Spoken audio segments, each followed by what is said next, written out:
Balik lagi ke channel Tapak Misteri Backpacker. Karena setiap perjalanan pasti punya cerita.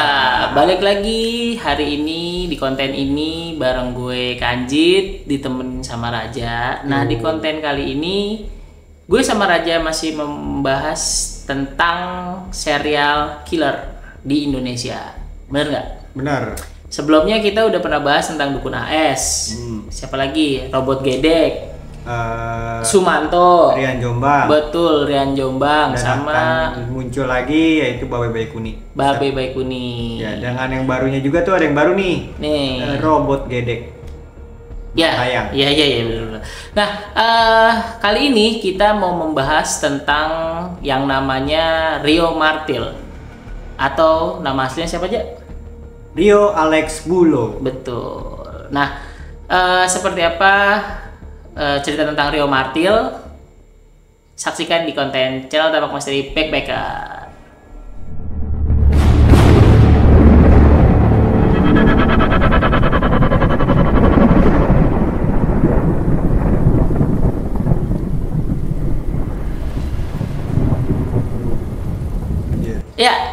Ya, kayaknya kita mulai cerita Rio Martil ini dari masa kecilnya dulu kali ya. Boleh.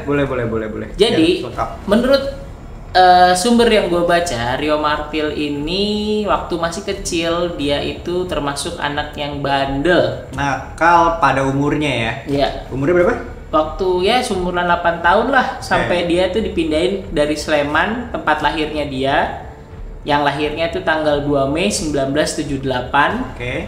Dari Sleman dipindahin ke Jakarta biar diungsiin ke tempat kakaknya. Yang bedanya 12 tahunan lah. Oke. Itu. Nah, bukannya malah benar, ternyata si Rio Martil ini di Jakarta makin menjadi-jadi. Nah, dia itu berteman sama preman-preman Senen, mabuk-mabukan, pokoknya ya Udah ngelewatin batas umur lah kenakalannya gitu. yang daerah perbuatan dunia hitam dia sudah pernah melakukannya lah gitu. Nah,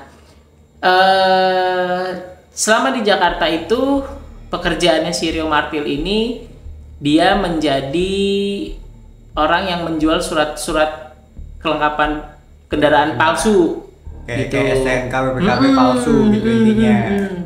Terus sampai pas dia udah nikah, itu dia malah makin parah. Dia menjadi orang yang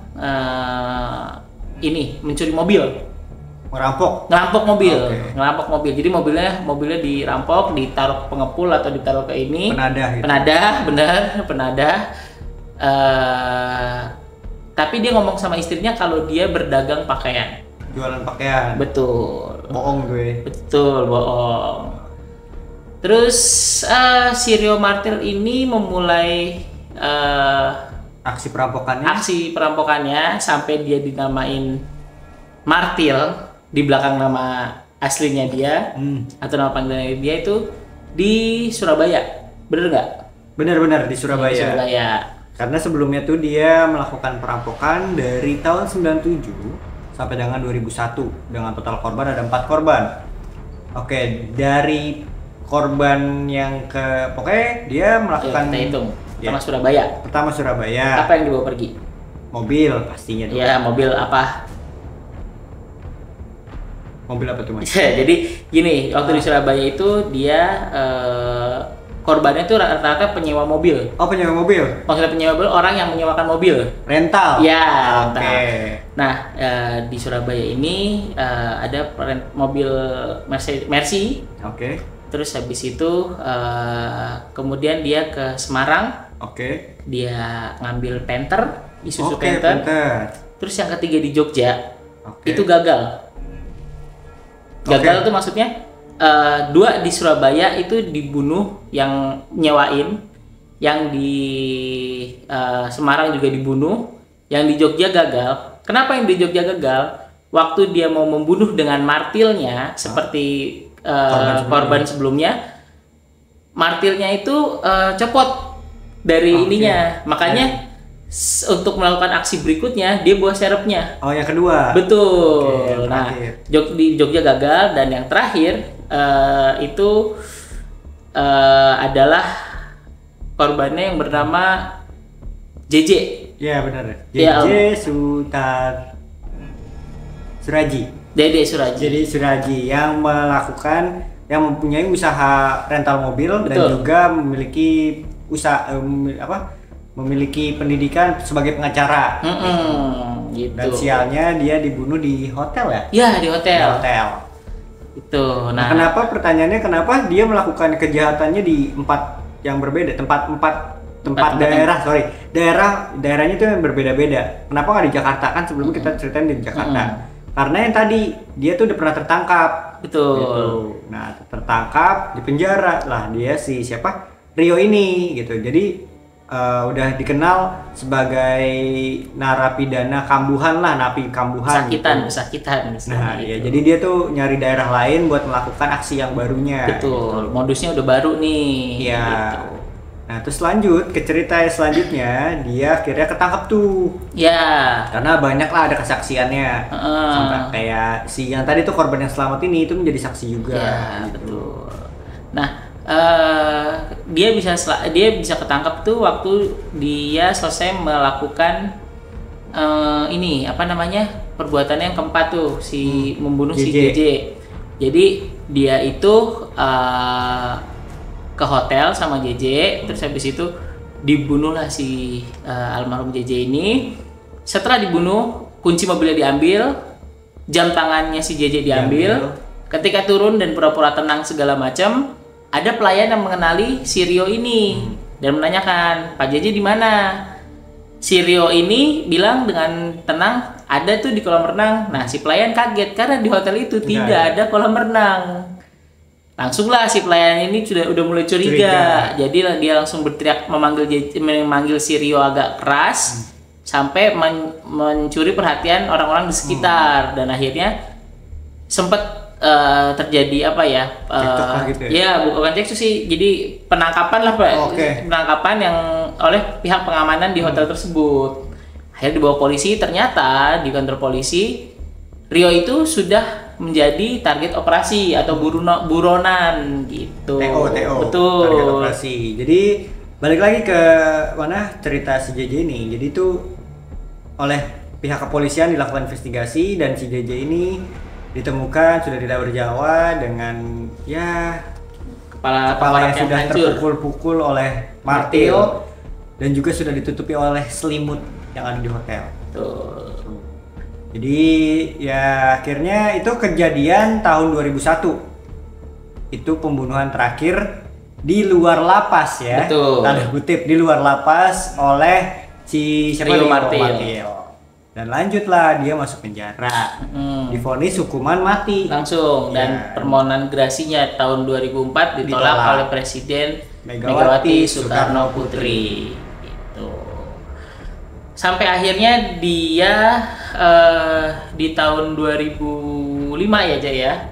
Di tahun 2005 dia kenal sama seorang koruptor yang bernama Iwan Zulkarnain.